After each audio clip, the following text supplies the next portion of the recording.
Assalamualaikum warahmatullahi wabarakatuh. Kembali berjumpa dengan saya Hersy Beno Arif dari Forum News Network.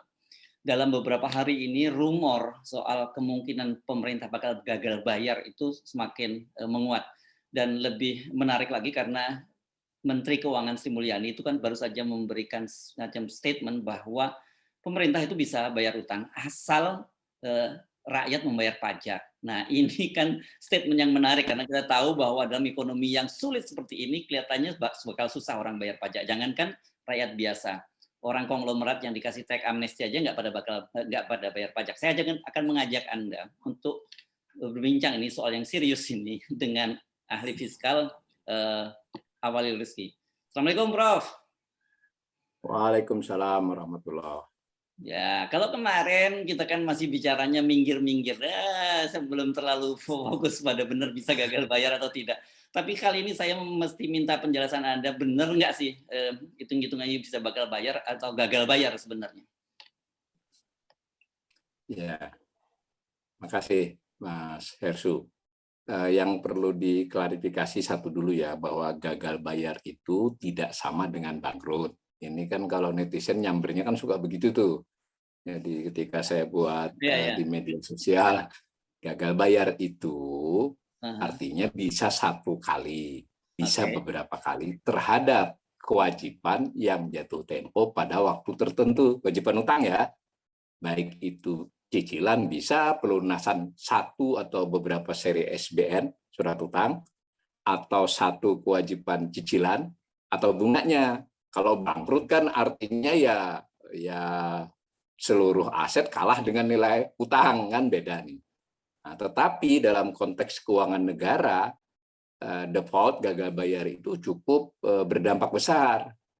Jadi tidak berarti seluruh utang tidak terbayar. Jadi pada suatu ketika gitu misalnya ada yang harus dilunasi dalam seri SBN atau pinjaman tadi, lalu pemerintah tidak bisa memenuhi kewajibannya, itu akan jadi berita dan bisa berdampak panjang kepada ekspektasi, kepada itu dulu yang kita kunci. Pertanyaannya, memang belum pernah kita. Ini Mas Haris uniknya. Indonesia ini negara yang kalau dalam hal utang piutang, pemerintah ya dalam hal ini, itu tertib. Jadi kita good boys lah. Mungkin ibaratnya itu dengan kondisi apapun, kita selalu berusaha bayar cicilan dan bunga dengan tepat. Itu dulu yang kita punya. Ngomong semua pemerintahan atau hanya pemerintahan Presiden Jokowi? Ya, selama era reformasi kita belum pernah gagal utang. Gagal bayar utang, default. Pada waktu krisis itu sebetulnya nyaris itu, tetapi ibaratnya itu ada rundingan dan memang media sosial juga nggak seperti sekarang ini, jadi tidak terpublikasi, bisa diselesaikan dengan rundingan. Dan jangan lupa Mas Hersu, sebelum reformasi seluruh utang pemerintah, hampir seluruhnya, itu dalam bentuk pinjaman. Pinjaman itu artinya langsung kepada para pihak, apakah itu negara, apakah itu organisasi multilateral, jadi bisa dirunding. Nah sekarang ini kan kita sudah cerita kemarin, bentuk utangnya tuh berbentuk surat. Surat itu tiap hari, tiap minggu bisa berubah pemegangnya, sehingga berundingnya tidak bisa. Pasti urusannya bayar atau tidak bayar. Gitu loh. Itu Mas. Dan faktanya jadi hitung-hitungannya yang seperti apa deh, supaya kita bisa... Betul. Jadi biarpun kita belum pernah gagal bayar utang, saya termasuk yang agak banyak mengingatkan ya, melewati status, melewati tulisan, dan juga webinar, dan ini saya gunakan kesempatan ini juga di acara Mas Hersu ini untuk mengingatkan bahwa ya kalau di film itu kan segala sesuatu ada pertama kalinya, itu loh kira-kira begitu kan. Nah jadi wajar dong saya sebagai warga negara, apalagi kebetulan saya yang pertama kali juga kan. Saya intens bahwa ada terbuka peluang untuk pertama kalinya, dan itu sudah didahului meskipun tidak berarti itu persis berhubungan, kan BUMN sudah mulai ada yang gagal bayar utang kan. Garuda itu besar-besaran, iya BUMN ya, bukan pemerintah. Artinya ya, tapi sebelumnya BUMN besar kita tidak pernah default. Saya ingatkan ya, BUMN besar itu nyaris tidak pernah default. Artinya kan dia sudah melakukan bukan melakukan namanya, tapi tidak bisa melakukan. Nah sangat mungkin. Lalu saya mencoba menghitung-hitung dari, otomatis kalau yang namanya gagal bayar itu kan hitungan pertama kita itu berapa yang harus dibayari. karena saya pernyataannya itu tidak terkait dalam waktu dekat, tapi juga tidak panjang. Waktu dekat itu artinya ya sebutlah sampai akhir 2021, kelihatannya masih tampak aman. Lalu kita bicaranya 2022 sepanjang tahun, berarti 1,5 tahun ke depan ini, itu kita lalu bisa melihat, terutama yang tahun depan ya, berapa kira-kira yang harus dibayar selama setahun itu. Nah, yang namanya beban kan ukurannya adalah kemampuan membayar. Kemampuan membayar yang utama itu adalah pendapatan. Ya kan, dengan beban, bukan posisi loh Mas. Bukan sisa utang. Sisa utang kita sudah diskusi sampai 6.554 triliun kan akhir Juni. Tapi itu ada yang masih jatuh tempo 25 tahun, 10. Yang kita bicara yang harus dilunasi setahun di depan, tahun 2022, ditambah bunganya. Nah, itu kita hitung, kita perakirakan. Lalu kita juga perakirakan pendapatan kita kan. Bisa nggak itu? Nah, hanya kita sudah punya informasi sejak beberapa kali kajian, selama ini pemerintah bayar utangnya, bunga maupun cicilannya, tidak dari pendapatan, tetapi dari utang baru. Benar nggak? Nah, maka risikonya adalah kalau tidak ada orang yang mengutangi, itu ekstrimnya, pasti nggak bisa bayar. Ada orang yang mengutangi, tapi jumlahnya kurang dari yang harus dibayar. Jadi kita butuh membayar utang 500 dan bunganya 400, 900 berarti kita sudah lihat hitungannya kemarin, nanti kita ulangi. Lalu kita berarti cari utangan baru kan 900 itu netonya ya. Lebih dari itu harus kan untuk membayari. Nah, tidak dapat. Jadi risiko gagal bayar kita itu menurut saya bukanlah pada soal pendapatan kita akan tercapai tidak target pemerintah, tetapi tercapai tidak rencana nyari utangnya itu. Nah, di situ hitungannya jadi menarik kan? Wah. Ya, oke. Kalau artinya gini, bahasa ngomongnya itu kalau itu ada duit kita di kantong lah yang bisa bayar sendiri kan. Artinya kita ada penghasilan, masih ada penghasilan gitu. Sekarang ini kita nggak bisa mengandalkan tabungan, tidak bisa mengandalkan penghasilan, tapi betul-betul ada orang yang iba hatinya memberi utangan pada kita, kira-kira gitu ya. Kalau Mas Hersut sebagai jurnalis wajar ya, memang harus ada kritik dari kawan-kawan jurnalis, iba hatinya. Kalau saya dari ekonom, dari pemerintah dulu yang ekstrim, nanti saya di tengahnya. Kata pemerintah, kalau orang masih memberi utang, itu kredibilitas kita tinggi. Artinya kan kita masih dipercaya. Dan dengan utangan itu nanti kita bisa melakukan banyak hal selain bayar utang. Ya, menurut pemerintah ya. Juga, tetapi saya ambil di titik tengah, Mas. Saya ambil di titik tengah antara mungkin beberapa jurnalis atau netizen lah ya, yang ini pemerintah kok bayar utang. Jangan hanya bayar utang loh Mas, bayar utang dan bunga utang lama dengan utang. Nah, tadi pemerintah di sisi yang lebih ekstrim, ini orang selalu mau mengutangi. Kenapa selalu mau mengutangi? Karena kita selalu bayar utang dan bunganya. Sehingga pemerintah yakin di tahun depan masih lagi. Nah, saya di tengahnya. Nanti dulu, itu adalah dahulu. Sampai sekarang kita bicara. Mari kita lihat ke depan. Ada nggak orang mau ngutangi? Tadi kita ngikut pemerintah saja. Seberapa kredibel kita? Kita kredibel berdasarkan catatan masa lalu. Tapi kan kalau orang memberi utang itu selain kredibel juga, ya dia ini besok ada duit nggak? Saya make sense ya. Jadi Mas Hersut ini kaya, kredibel, tapi saya tahu sampai dalam kondisi mau bangkrut. Belum tentu saya mau ngutangi. Nah, kita tentu tidak bangkrut ya, tetapi otomatis yang membeli surat berharga negara. Jangan saya dong contohnya, Indonesia. Saya. Ya udah saya aja lah. Nah, tapi sekali lagi make sense ya. Bahwa orang itu akan memberi utang itu pastilah melihat rekam masa lalu, rekam jejak masa lalu, dan potensi kedepannya ini bisa diutangi nggak? Ya. Oke, saya kenapa tanya tadi soal penghasilan itu karena Bu Sri Mulyani, saya mengutip Bu Sri Mulyani sebagai bendahara negara, kan beliau bilangnya kalau rakyat bayar pajak. Nah, itu kan kita udah sama-sama tahu bahwa pajaknya itu pasti shortfall, pasti akan jatuh penerimaan pajak lah. Ini kan jadi wajar dong kalau sebagai rakyat saya tanya pada Anda gitu. Oke, silakan. Sebenarnya saya sih baca beritanya, sayang saya tidak mendengar langsung, saya hanya baca berita. Nah, itu ya saya juga cukup heran ya, karena sampai kita bicara ini rakyat tuh bayar pajak secara umum. Maksudnya itu kan ya bahwa ada yang menghindari pajak, baik legal maupun ilegal, itu soal lain. Tetapi kan faktanya rakyat bayar pajak gitu loh, karena ada penerimaan pajak, penerimaan perpajakan. Kalau nggak ada kan nol itu. Nah, secara keuangan memang secara ya kayak dompet lah kalau kita keluarga itu kan yang disebut pendapatan memang yang paling utama pajak itu. Tapi kalau kita buka yang lebih luas namanya penerimaan, bukan pendapatan, Mas. Jadi ini beda nih ya. Saya karena kita edukasi nih. Kalau pendapatan itu sepenuhnya ya dari pajak, dari apapun yang tidak lagi punya kewajiban untuk mengembalikan dan sebagainya. Kalau kita menerima dari utang baru atau apapun ya, atau orang investasi ke kita, itu kan kita nerima, penerimaan berarti, tapi bukan pendapatan. Nah, mari kita lihat bahwa kalau dianggap sebagai dompet yang nerima semua ya sama toh. Lalu kita pakai untuk belanja kah, untuk membayar utang kah, sama. Tetapi kan catatan APBN terlihat bahwa yang pajak tadi seluruh pendapatan itu habis untuk belanja, bahkan habis termasuk untuk bayar bunga. Nah, yang cicilan hanya dari utang, sehingga ya saya juga bingung, betul tapi tidak betul banget gitu loh. Ya karena kan tadi di dompet kan semua masuk, seandainya orang nggak bayar pajak ya susah. Tetapi faktanya selama ini yang membuat kita bisa bayar utang, ini yang pendapat saya ya, yang membuat kita bisa bayar utang selama ini bukan ke depan nih, itu karena kita dapat utangan. Maka kunci analisis kita adalah untuk risiko itu dapat nggak lagi kita utangan? Bukan hanya utangannya, Pak, sebesar yang akan menjadi beban kita nggak? Ya dapat sih dapat.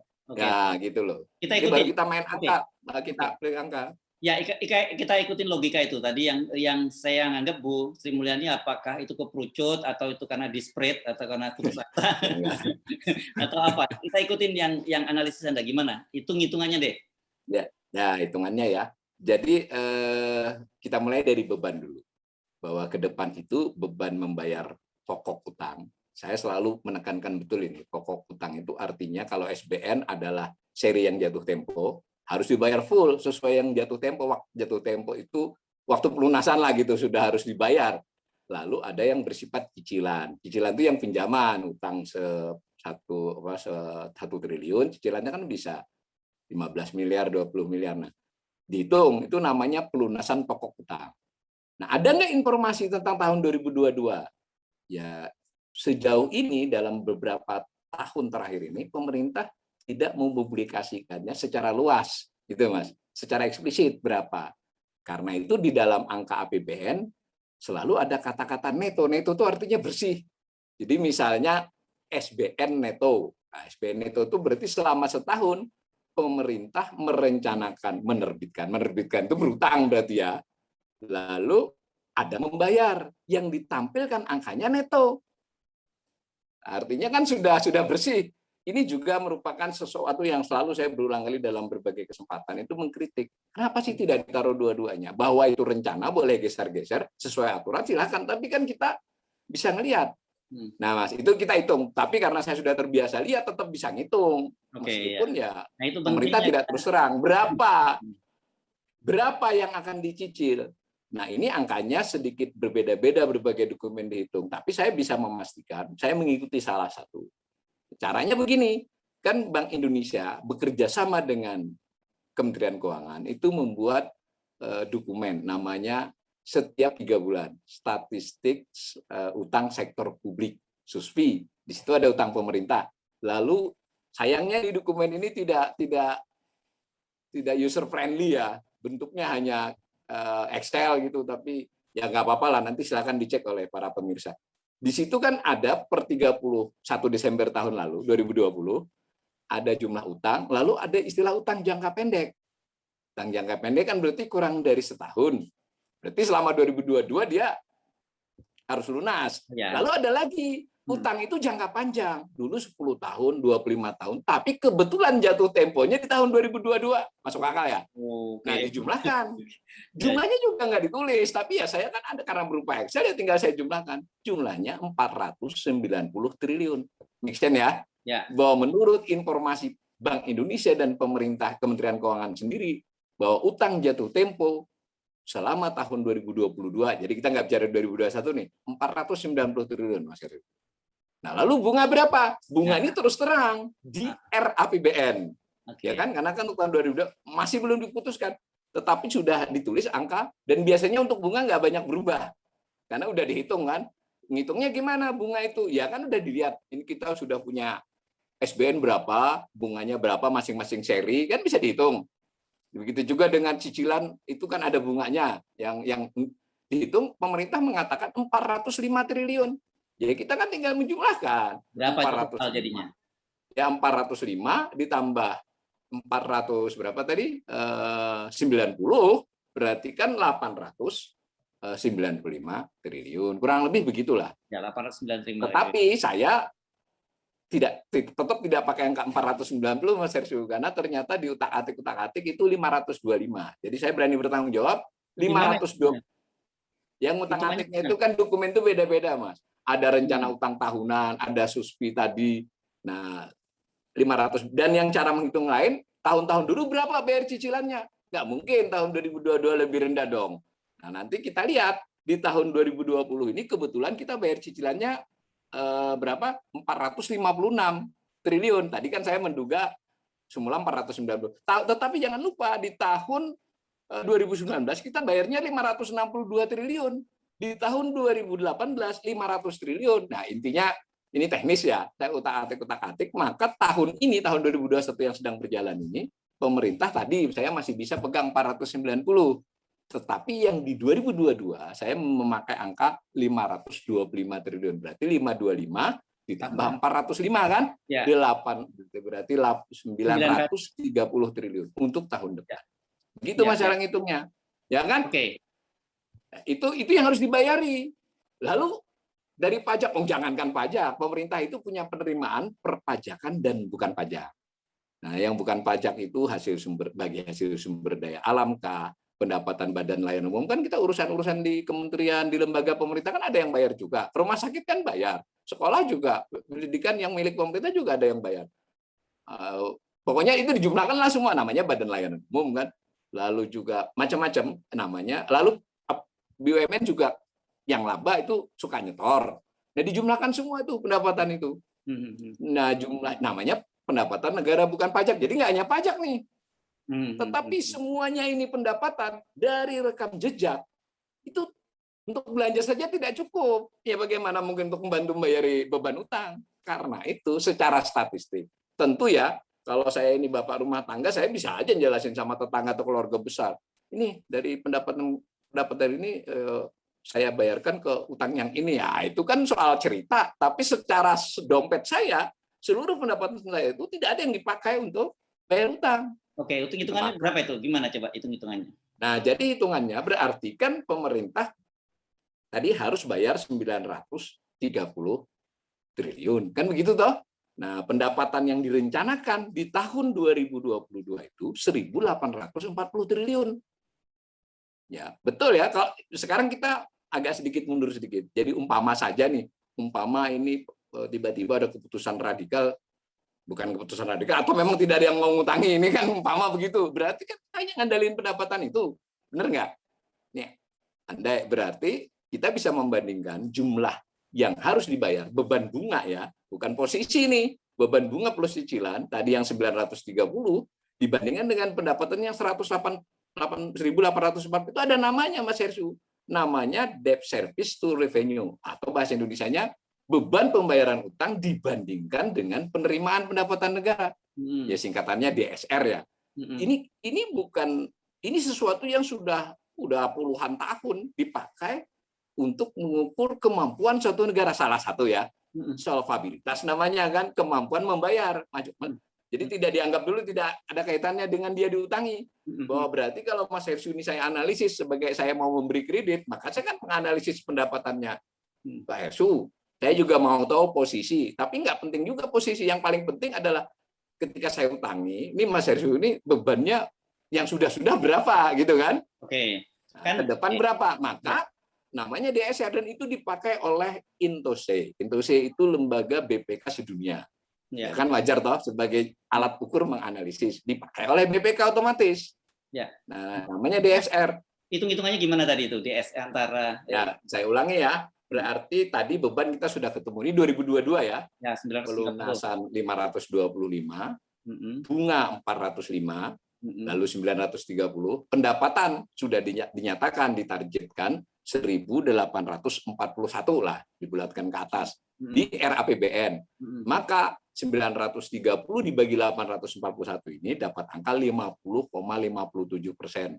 50% lah kita BKT bulat ke bawah. Berarti kan separuh dari pendapatan jika kita tidak dapat utang atau tidak mengutang, itu habis dipakai untuk bayar beban utang. Oke. Nah, gitu, itu namanya DSR. Nah, ada ukurannya, Mas. Ukuran ini tentu saja bukan soal salah benar atau melanggar hukum, karena nggak ada undang-undangnya. Tetapi best practices internasional oleh Intuse tadi juga Intuse mengutip IMF, kurang apa lagi kan, International Monetary Fund, dengan IDR, International Debt Relief. Jadi ada organisasi khusus utang yang kita juga melihatlah. Nah, mereka beri batasan, terutama IMF. Yang aman itu kata IMF masih cukup aman. Itu adalah 25-35%. Kalau di bawah 20% aman banget. Nah, artinya bebannya dibandingkan pendapatan itu jangan lebih dari 35. Memang IDR kasih batas lebih tinggi 63. Nah, IMF ini lebih umum diterima untuk kasus DSR ini. Nah, kita udah tahun depan 50,5. Bahkan hitungan saya tadi yang 490 dan seterusnya untuk tahun 2021 yang berjalan ini sudah 49,33. Yang sudah terjadi di tahun 2020 berarti udah realisasi nggak perkiraan lagi. Itu 46,76%. Jadi geraknya ini sudah di separuh kita dari pendapatan. Itu dari sisi pendapatan. Sehingga saya kunci sekali lagi. Satu-satu nggak mungkin kita kemudian karena ini lalu udahlah belanja kan 2.700 kurang lebih. Nah, udah kita belanjanya kita potong aja supaya dengan duit tersisa tadi, kalau separuh dari 1.840 kan tinggal 900. Nggak mungkin kan kita memotong belanja sampai 1.900 triliun. Nah, karena itu satu-satunya peluang untuk membayar beban utang. Saya ingin tekankan, satu-satunya peluang kita untuk membayar beban utang itu adalah dengan utang baru.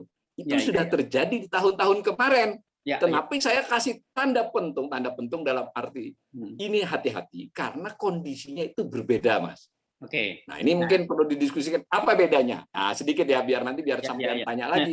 Antara lain yang berbeda adalah yang memberi utangan kepada pemerintah itu kan ada pihak dalam negeri domestik ya. Ya, dia beli SBN. Itu bisa bank. Ya, bank kan beli. Bisa individual. Ya, tapi tidak banyak, retail namanya. Ada juga lembaga pensiun, dana pensiun. Kemudian ada lembaga sekuritas, lembaga keuangan. Intinya begitu. Lalu ada asing, kan gitu toh. Pihak asing beli SBN, baik itu SBN valuta asing maupun SBN rupiah. Jadi dia pegang, ngutangi tapi pakainya rupiah, ngambil SBN. Nah, itu kan bisa dianalisis, Mas. Nah, pada tahun 2021 yang sedang berjalan ini, itu yang asing ini stuck. Tidak menambah dari posisinya di akhir 2020 selama 7 bulan ini. Jadi kalau disederhanakan wait and see, dia tentu ada proses jual beli ya, jual sebagian SBN beli baru, tetapi secara statistik tidak bergerak di 970 triliun. Tidak ada minat memberi SBN. Lalu siapa? Nah, itu yang kita kenal oleh publik burden sharing itu. Yang beli surat utang pemerintah ini yang meningkat signifikan. Tidak hanya di tahun 2021, sejak pandemi, berarti sejak pertengahan tahun lalu, berarti sudah setahun, itu satu Bank Indonesia. Ya, Bank Indonesia itu dulunya tidak boleh, Mas, beli langsung. Dulu nggak boleh, tapi kan ini pandemi, oke lah, kita nggak mempertanyakan itu. Nah, dibeli oleh Bank Indonesia itu artinya pemerintah berutang kepada Bank Indonesia. Yang kedua, bank. Bank ini dulu juga udah punya SBN, kan mereka beli, karena dia harus ngatur nih. Ada yang disalurkan sebagai kredit, ada yang dipegang sebagai surat berharga. Nah, salah satunya SBN itu cukup banyak. Tetapi selama era pandemi, bank ini berlipat. Jadi hampir naik 2 kali lipat dari sisi dia. Dari sisi si banknya. Sehingga signifikan. Kenapa? Karena dia mengurangi atau setidak-tidaknya tidak menambah. Jadi stuck lah ya. Kontraksi sedikit daripada saya nyalurin kredit ke sektor real. Yang agak berisiko, mending saya beli SBN. Dapat bunga. Nah, tetapi di sini kunci analisis kita ke depan.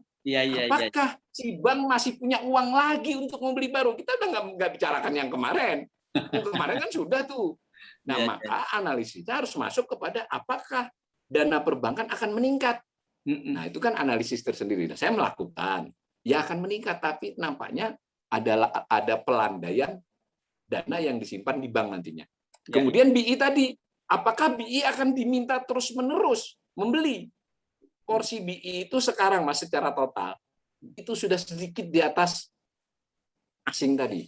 Jadi asing tadi 970-an. Kita bicara ini ya di Agustus ini. BI sudah 1000 lebih. Itu belum pernah terjadi. BI itu biasanya hanya kira-kira 1/4.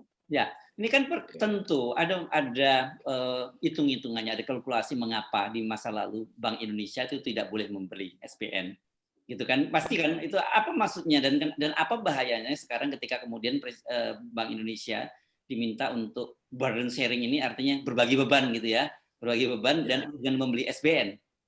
Ya, sebenarnya bagi bebannya itu bukan di posisi utangnya saja, tetapi kan tadi kalau SBN itu kan berbunga atau tadi. Nah, khusus yang dipegang BI itu bunganya diminta BI tidak sebesar yang lain. Nah, itu namanya berbagi beban.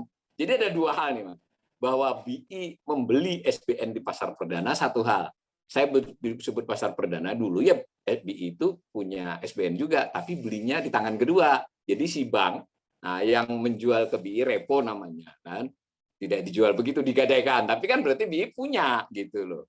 Nah, itu dulu mekanisme itu dipakai memang antara lain untuk menjaga independensi Bank Indonesia. Artinya kan kalau ini SBN kan Bank Indonesia diminta lo pokoknya utangi saya, nah, gitu loh. Tapi ini debatable ya. Ini debatable Mas. Agak rumit sedikit. Apakah lebih bagus yang mana? Tetapi kita bicara fakta aja dulu. Bicara fakta bahwa kemudian Bank Indonesia melewati Perpu lalu Perpres kan diminta. Tetapi semula dikira itu kan hanya berlangsung selama tahun pandemi saja 2020. Diperpanjang 2021, meski ada beberapa perubahan skema. Saya sudah mendapatkan informasi dari beberapa rapat mereka, dan ya agak sedikit halu juga ya, maksudnya juga publik tidak banyak diberitahu, tapi kalau pengamat kan harus rajin nyari berbagai sumber informasi, akan diterapkan kembali 2022. Tadi pertanyaannya, apa akibatnya buat Bank Indonesia? Nah, yang itu posisi yang berbagi beban itu adalah bunganya, Mas. Jadi ada yang bunganya 0 dulu 2020 ya wajar karena itu darurat kan beberapa 150 atau 170 0. Lalu sebagian lagi ikut pasar, berarti kan BI dapat masukan 6 ya 6, 7 ya 7. Nah, lalu ada yang separuh-paruh dibagi.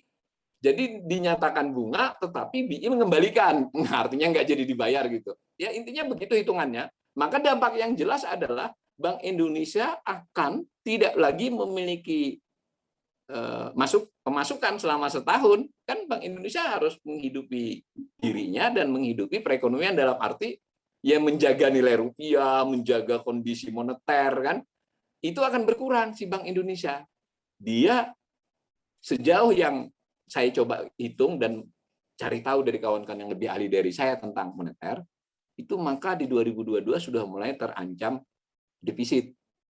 Artinya defisit itu selama ini Bank Indonesia itu surplus, Pak. Jadi dari pendapatannya, nah di 2023 otomatis juga defisit lagi. Nah, apa dampaknya? Nah ini juga jelimet lagi nih. Kalau nanti Bank Indonesia defisit sampai tingkat tertentu agak besar, mengurangi modal kan? Modalnya dia nih, dia punya modal. Kalau dia modalnya sampai batas tertentu berkurangnya, pemerintah wajib menambahi utang Bank Indonesia, pusing nggak, Mas Hersu? Dari mana? Jadi maksudnya, ya tentu ini ada hitung-hitungannya ya. Tetapi saya ingin menyampaikan bahwa skema ini kurang menjadi diskusi publik, terutama diskusi ahli ya. Ya toh, ini kita mau merencanakan yang seperti apa? Ini sudah bukan darurat lagi dong. Kalau 2020, 2021 masih. Kalau 2022, 2023 kita merencanakan lagi. Tetapi ya tadi, kalau tidak begitu, kalau tidak Bank Indonesia ikut membeli 2022, pada rencananya mau nyari 973 triliun, itu bisa nggak dapat. Nah, nggak, ini pertanyaan saya ya. Jadi apakah pernah terjadi Bank Indonesia defisit? Dan kalau terjadi seperti Anda itu kan, ini seolah seperti kantong kiri dan kantong kanan. Karena kantong kiri kempek, ini kan disuruh mengisi kantong kiri. Kantong kirinya tiba-tiba defisit, yang suruh ngasih kan harusnya dari kantong kanan. Lah kantong kanannya defisit. Bagaimana kita mau mengisinya? Bulat ini. Ya. Kalau Presiden Jokowi ruwet gitu. Ya, tapi memang hitungan keuangan negara itu ya harus diakui ya. Kita berusaha menyederhanakannya ini pun memang cukup susah. Dan banyak ruang perdebatan antara ahli pun, Mas Hersu. Jadi bahkan ada yang ekstrim.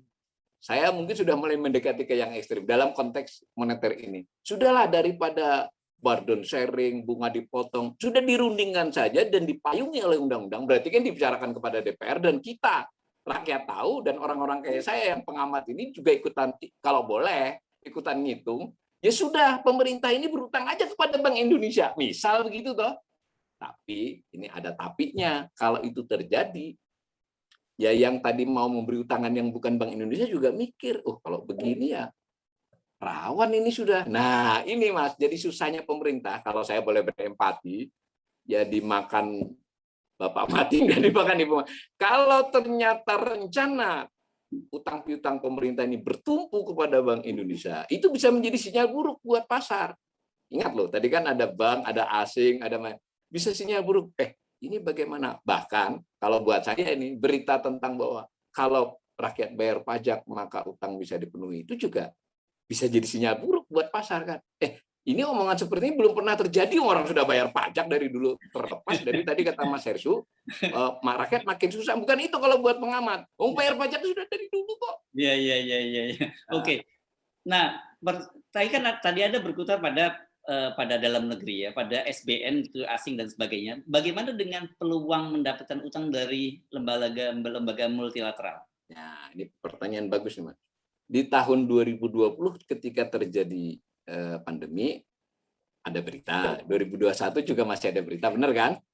Nah, sebagai informasi kepada pemirsa, selama 5-10 tahun terakhir ini, jadi tidak hanya di pemerintahan Pak Jokowi, juga di SBY kedua, itu kecenderungannya adalah namanya kan pembiayaan pinjaman luar negeri kan gitu toh. Jumlah yang dilunasi itu sedikit lebih besar daripada yang diterima.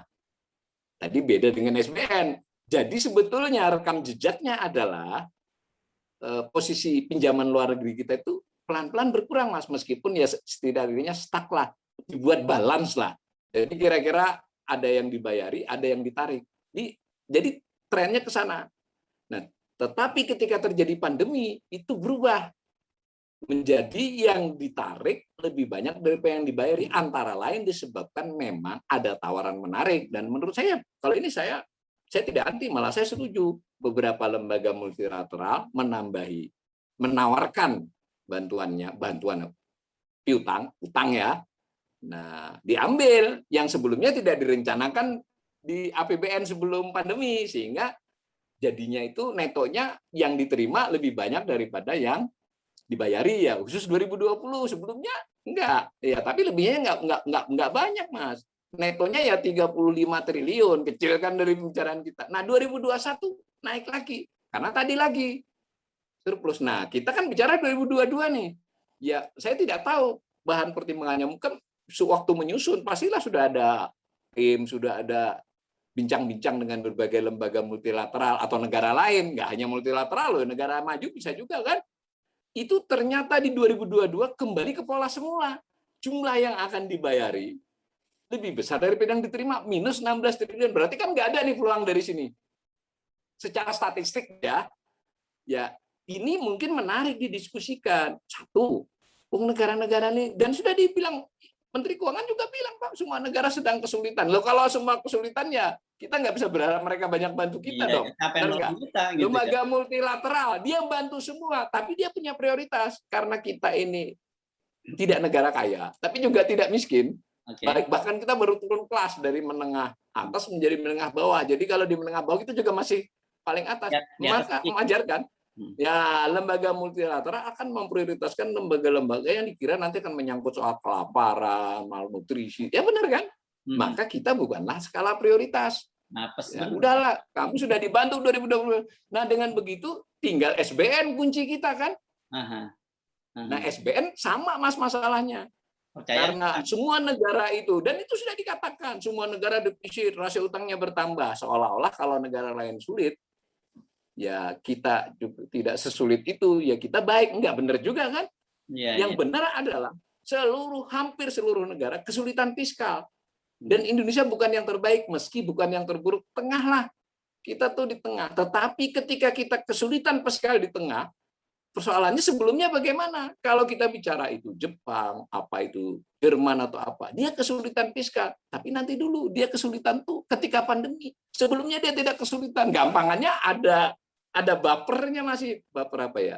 Ada penyangganya. Lah kita tuh sebelum pandemi sudah bayar utang dan bunga utang dengan utang. Nah sekarang masalah jadinya.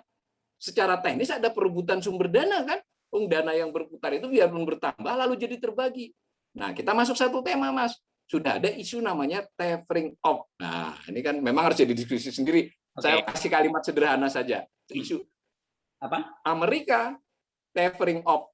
Tapering off dulu, tapering tantrum namanya. Tapi ini beda sedikit. Tapering off itu sudah ada berita. Apa itu? Karena pada waktu pandemi 2020, 2021, 2020 lah paling tidak yang utama. Itu negara-negara seperti Amerika, bahkan itu Jepang juga, itu melakukan namanya QE, quantitative easing. Jadi pemerintah, bank sentral ataupun pemerintahnya dalam hal ini bank sentral ya, itu kan gerojoki duit. Kita juga kan sama kok sebenarnya kepada perekonomiannya. Jadi kan ada duit yang dikucurkan, pembelian aset. Jadi aset swasta diambil dulu supaya ya digadai atau dibeli, nanti kan bisa dijual. Intinya menyuntik perekonomian. Akibatnya apa? Akibatnya juga pada negara ada, bahwa defisit kan meningkat pada masing-masing. Tetapi untuk negara-negara maju, tadi penyangganya bangsa, kita meniru itu sebenarnya. Tapi ini kan yang namanya bantu-membantu tergantung kekuatan. The Fed ya, dia nyablon duit kan. Nah, The Fed ini sudah kasih sinyal. Udahlah cukup ini, pemerintah Amerika udah cukup tapering off-nya, perekonomian aman. Dia kan kepada pemerintah dan juga kepada swasta. Saya akan berhenti QE. Jadi tapering off itu adalah kebijakan untuk menghentikan quantitative easing, ya nyetak duit atau semuanya. Atau pengalaman 2013 Mas Yesus. Jadi kering itu kalau terjadi kan, ya, iya kan? Nggak dijoki kan jadi kering gitu pasar kita jadi. Nah itu yang para pengkritik ya. Saya tidak termasuk yang kubu itu karena begini penjelasannya. saya juga menduga kan ada pengaruh, tapi nggak se-ekstrim itu. Kenapa? Beda dengan kejadian ketika 2010-2012 QE si Amerika, bahkan ya 2010, 11, 12 itu QE dia. Lalu 2013 si The Fed mengumumkan saya akan menghentikan QE. Ternyata dampaknya gila di negara-negara maju di pasar global. Ini belum dilakukan loh Mas, baru pengumuman. Wah, duit berseliweran nggak jelas, anomali ada ya semacam itu ya. Kan waktu QE-nya di 2010, 2012 sampai dengan 2012 itu, QE-nya itu kira-kira sederhananya. Tentu ini sebenarnya perlu diskusi, tapi mudah-mudahan saya bisa menyederhanakannya bahwa The Fed itu menggerojoki ya, membail out, ngasih duit nih kepada para pihak. Nah, pelaku-pelaku ini memakai duit itu masuk ke negara-negara berkembang selain di Amerika sendiri kan, membeli aset. Sehingga kita negara-negara berkembang termasuk Indonesia diantaranya dapat duit masuk, nanti mungkin beli SBN. Nah ketika dia nyatakan QE akan selesai, dampaknya jadi luas, duit-duitnya pada mau balik nih. Ini belum dilakukan loh, baru pengumuman. Makanya disebut taper tantrum. Itu artinya tantrum itu jenis reaksi pasar yang dinamakan tantrum. Tetapi ini beda Mas, 2020 ini ketika Amerika QE, itu tidak banyak duit yang keluar dari Amerika, tetapi dipakai oleh ekonomi Amerika sendiri. Nah, hanya saja tetap ada pengaruh. Kenapa? Karena ketika Amerika QE, ya toh, tidak ada tambahan yang masuk ke sini. Maksudnya, pelaku-pelaku ekonomi, bukan hanya Amerika loh, berbagai negara itu maju, ketika dia dibanjiri duit pun di perekonomiannya, mestinya kan bukan duitnya itu, tetapi kalau misalnya pelaku-pelaku ekonomi di Amerika itu masih ada sisa duit, dia kan masih tetap bisa beli SBN di sini. Nah, ini tidak terjadi. Nah, ketika tapering off, memang beda nih. Kita tidak usah khawatir karena tidak ada duit QE yang masuk ke sini sederhananya. Tetapi saya bisa juga melanjutkan analisisnya. Loh, pada waktu QE mereka tidak nambah. Kalau nanti nggak QE lagi, ini belum loh ya. Dia tidak QE lagi, gimana kalau pada ngambil sebagian duitnya yang di sini? Nggak usah banyak-banyak, bukan 9. Nah, maka intinya begini, tidak ngambil itu. Atau artinya dia tidak ada minat atau tidak memiliki kemampuan untuk membeli surat utang pemerintah. Makanya saya juga heran, loh pemerintah kok optimis ya? Kondisi internasionalnya begini, banyak orang butuh. Nah, gitu Mas.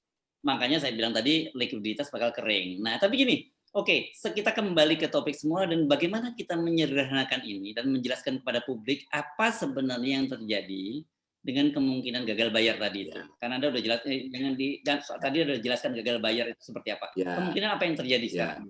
Jadinya kan sebetulnya pemerintah itu menduga tahu nggak bahwa ini risiko meningkat. Kan itu dulu juga. Nah, saya baca nota keuangannya.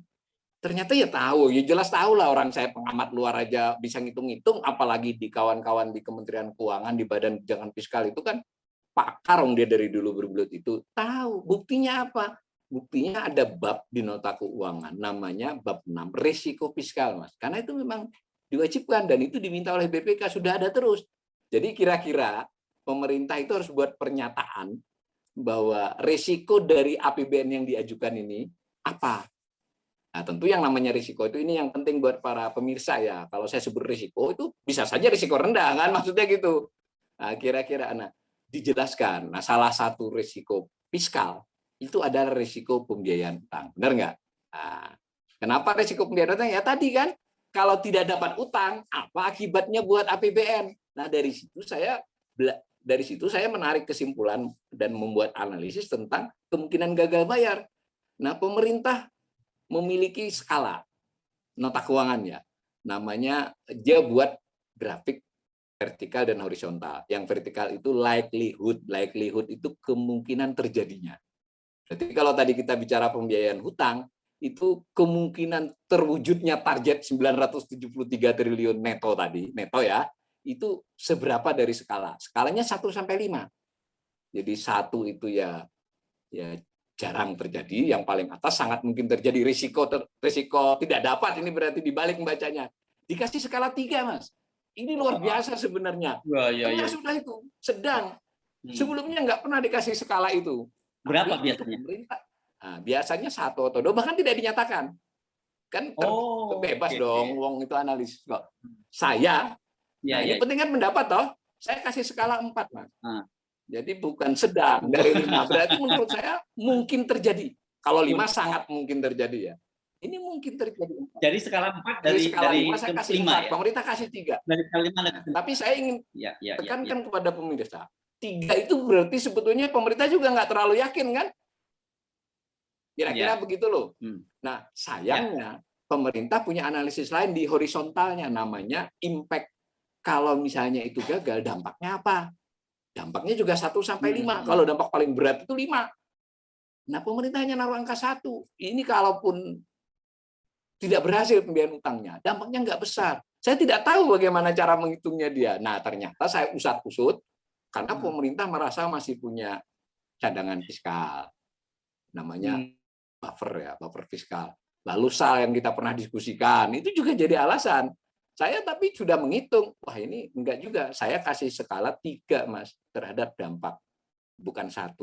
Nah, gitu cara ngitungnya. Maka, atau kalau saya mau lebih buruk lagi sedikit, mudah-mudahan ini buruk ini dengan maksud, ini penting ya, ekonom atau apapun ya, saya pembelajar ekonomi, memberikan ramalan buruk itu bukan berarti saya langsung tepuk tangan kalau itu terjadi, bukan. Justru untuk mengingatkan kalau risiko sebesar ini harus ada mitigasi dong, dicegah. Saya yang nggak ingin betul-betul terjadi kan, dicegah. Nah, ya, saya khawatir nota keuangan sejauh ini dan tadi pernyataan Menkyu yang sampean kutip tadi itu tidak menunjukkan sense of crisis, tidak prudent lah, tidak bahwa ini kok nggak dianggap masalah ya, gitu loh. Nah, kalau kita berhasil lolos di 2022, karena ya tadi kan udah tidak berhasil dapat 973, anggap aja dapat 800. Ya, berangkas kita SAL diambil, kan ingat tuh, ada SAL kan, saldo anggaran lebih, lalu diambil juga buffer stok. Jadi pemerintah tahun ini, tahun 2022, naruh belanja lain-lainnya besar, Mas. Berarti kan juga kalau saya mau bicara buruk, ya berarti pemerintah juga agak khawatir. Biasanya belanja lain-lain tidak sebesar itu, lebih dari 200 triliun. Nah, itu salah satunya adalah untuk meng-cover kalau ada apa-apa ini. Dengan hitungan begitu, makanya tadi dia dampaknya 1. Tapi saya kan berhitung lagi, yang lain-lain itu kan bisa pandemi masih berlanjut, ya toh? Bisa ternyata ya macam-macam. Maka kalau buat saya, kalau 2022 bisa lolos dengan at all cost, berarti dengan seluruh sumber daya, bagaimana dengan 2023? Bagaimana dengan 2024?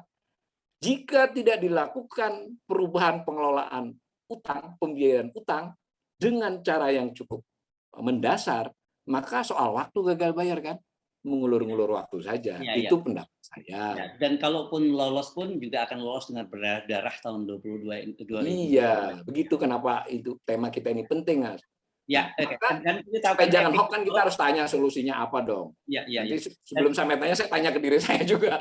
Karena kita tidak ingin menjadi siaran yang hanya nakut-nakuti kan. Betul. Kan tapi gini saja. Kita pegang saja Bung Awalil. Pak Luhut sendiri sudah memastikan bahwa pandemi ini tidak mungkin selesai dalam waktu 2 tahun. Itu Pak Luhut ya kita pegang. Padahal para epidemiolog memperkirakan kita mungkin 3-5 tahun dan Indonesia akan menjadi negara terakhir yang keluar dari pandemi. Jadi itu saya kira yang kita mesti pegang ya. Maka dampak terhadap fiskal harus kita hitung kan, Mas? Ya. Kalau ada satu penutup yang bisa memudahkan para pemirsa kita untuk menyimpulkan perbincangan kita yang cukup panjang tadi, apa kira-kira? Sudah jelas bahwa beban utang kita di tahun depan, bayar bunga dan cicilan itu 930 triliun. Menurut hitungan pemerintah sendiri kan, ditambah perkiraan sedikit. Sementara pendapatan kita hanya 1.841. Sehingga kita merencanakan mencari utang. Neto 907. Neto itu artinya ya bayar dan menerima. Maka kita harus cari utang. Belanja kita. Ya, kita akan harus mencari 1.500 triliun utangan, Mas. 1.500 triliun saya ingat. Nah, sementara kondisi pasar, kondisi Bank Indonesia, kondisi bank dan asing itu berbeda 2021 dan 2022. Nah, tetapi lalu solusinya apa? Kan begitu kan. Nanti saya dikira hoax juga kan. Bahwa kalau sudah begitu, maka akarnya yang kita periksa. Kita ini belanjanya yang kebesaran. Kalau belanjanya tidak terlalu besar, ya toh setidak-tidaknya kita menyelamatkan 2023 dan 2024. Ya toh? Belanjanya dikurangi berapa? Saya sudah menyarankan dari kemarin. Dari 2.700 itu mbok ya 2.300. Berarti kan selisih 400. Berarti utang di 2022. Nah, kalau masih ada waktu nih 2021, mbok kurangi 200 triliun.